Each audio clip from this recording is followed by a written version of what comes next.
Hello everyone, Michael Masseri here. You saw my top 10 Wii games video in the summer, and now it's March, the 9-year anniversary of the Nintendo Switch, the console that revived Nintendo. So today, I'm giving you my top 10 Nintendo Switch games.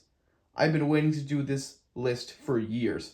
But if I did this back in 2019, I would have put games like Cuphead and Minecraft on this list because I'm just so stupid.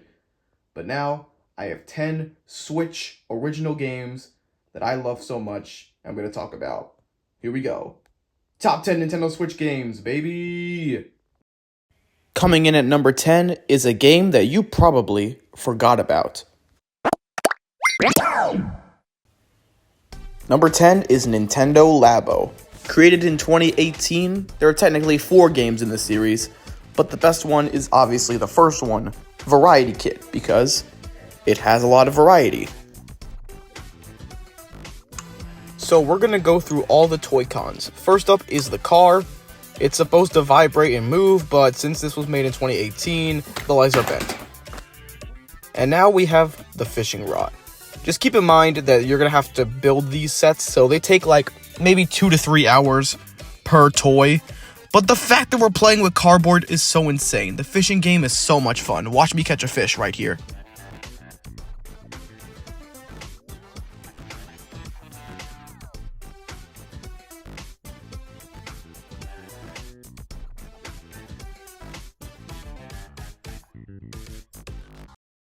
What's crazier than a fishing rod made out of cardboard? A piano made out of cardboard!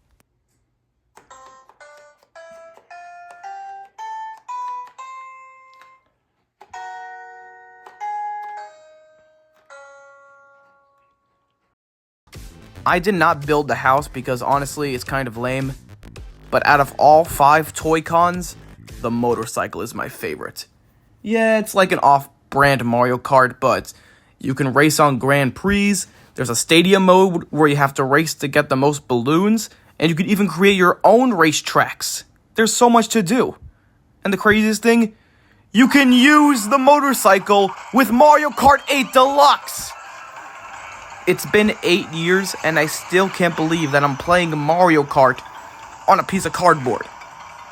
So Nintendo Labo, if you really think about it, is just a glorified minigame compilation, but the fact that we're playing with cardboard is so stupid, but so brilliant. Many people will put this as one of their least favorite games, but for me, it's my 10th favorite Switch game. Super Mario RPG, it is the only one just for me. Number 9 is the remake of Super Mario RPG. Many people love the Paper Mario and Mario & Luigi series, but people forget that this game started it all. Developed by Square Enix in 1996, the remake came out in 2023, and they didn't really change that much because the game was already fantastic. Since this was not created by Nintendo, there are so many locations and characters that aren't seen in any other Mario game. And the battle system is near perfection. There's really nothing to it. It's super easy to understand and easy to master. You got 5 party members. Mario is an all-rounder and he's really good at fire attacks. Bowser is the big brawler, dealing huge physical damage. The new characters, Geno and Mallow, are mages, and Peach is the healer. The only huge update in this game that's not featured in the original is the triple moves. Once that circle reaches 100%, your party will unleash a powerful move. It all depends on the combination of characters you have in your party, and they all look spectacular. And of course, the music in this game was composed by the legendary Yoko Shimomura, who also composed Final Fantasy and Kingdom Hearts. And before I close off this section, the 2 best things about this game are the victory dances when you level up, and of course, without this game, we would not have the best Yoshi, Boshi. Holy shit, the dog has a sword in its mouth! Number 8 is a Pokemon game, but I'm not going to reveal which one it is yet. Everyone says that the Switch era of Pokemon was garbage, and I think that's a little too harsh. But I'm gonna go through all the games anyway. Let's Go Pikachu and Eevee are beautiful, but they only have 151 Pokemon. Pokemon Brilliant Diamond and Shining Pearl have a very challenging Elite Four, but other than that, these games are absolute dog shit. And the only two games on this list I haven't played are Pokemon Legends Arceus and Scarlet and Violet.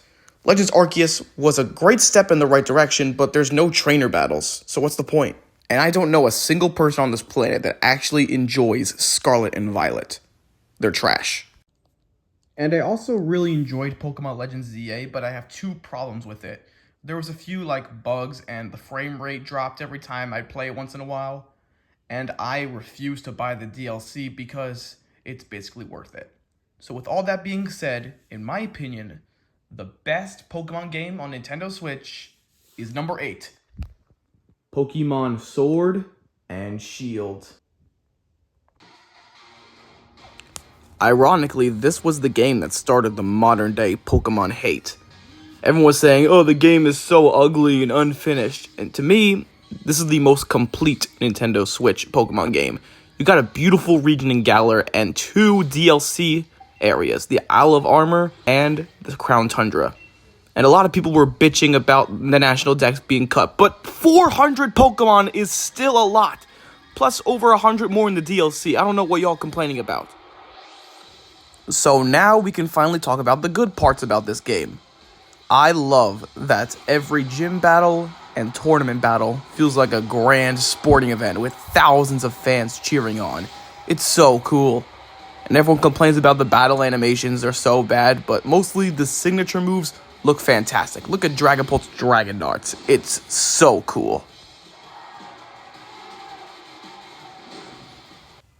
And speaking of Dragapult, he's one of my favorite Pokemon from Gen 8. No one talks about how good some of these new Pokemon are. We got Rillaboom, Cinderace, Wooloo, Dreadnought, Toxtricity, Phalanx, Zacian, Zamazenta, and Corviknight, who's instantly become my third favorite Pokemon of all time. And there's so many more as I can talk about too.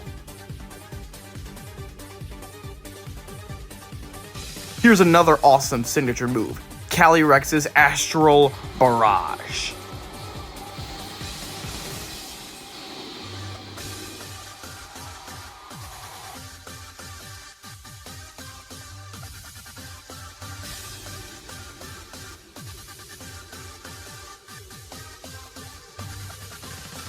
Pokemon Sword also gave us our first glimpse into the future. The first open world area in a Pokemon game, the Wild Area. There's over 100 Pokemon you can find in this area. You can build an entire team just by biking around this giant area. And now we get to talk about the DLC. Personally, I prefer the Crown Tundra over the Isle Armor because the Crown Tundra gave us the best side mode in Pokemon, Dynamax Adventures. You team up with 3 players or 3 NPCs to take on 4 Dynamax Pokemon in a row. I actually didn't play Pokemon Sword for years. I kind of hated the game, but I came back in 2024 because I remembered.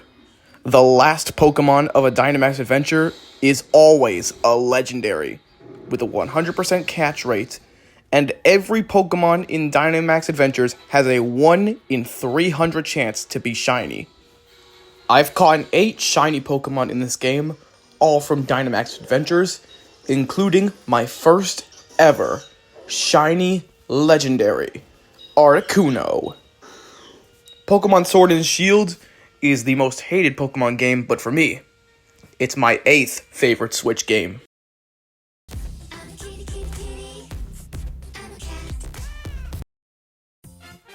Number 7, Super Mario 3D World plus Bowser's Fury.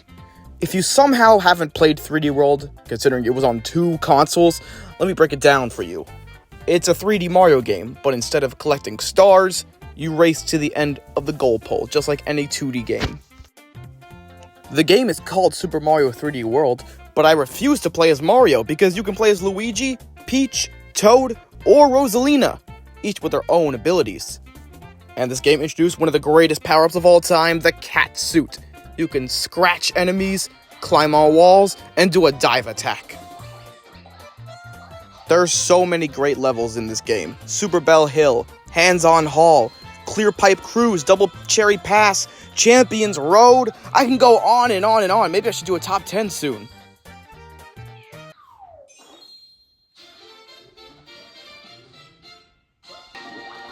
But if you're looking for a more traditional 3D Mario game, we got Bowser's Fury. It's kind of like a kingdom in Super Mario Odyssey. It's a huge open world with 100 cat shines to collect. And unlike Mario Odyssey and any other 3D Mario game, you can use the power-ups from Mario 3D World, which is awesome.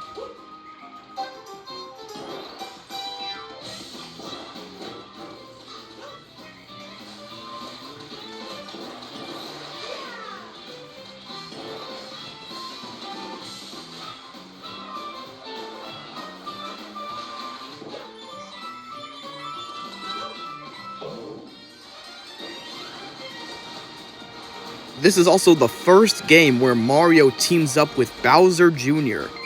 And Plessie, who only appeared in like 4 3D World levels, she is a big role in this game.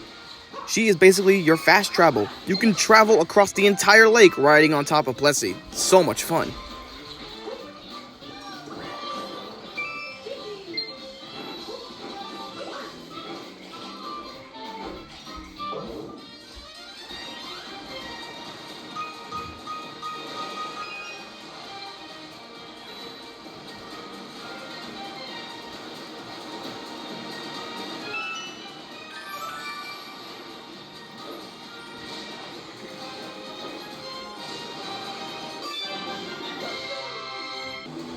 But don't get too comfortable in this lake, because after a few minutes, it starts to rain. The giant shell in the middle spins around, and then, boom! Fury Bowser appears. The coolest version of Bowser of all time!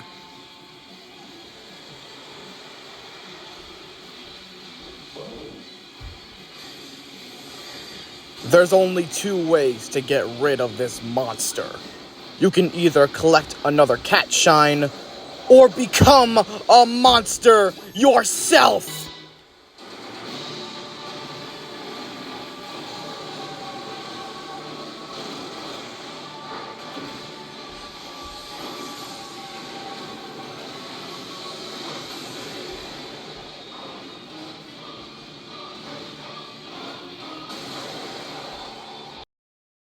Wow. I spent 13 minutes talking about 4 games. So you know what? I'm going to make this a 2-part video. Make sure to like, comment, and subscribe so you don't miss Top 10 Nintendo Switch Games Part 2. I'll see you then.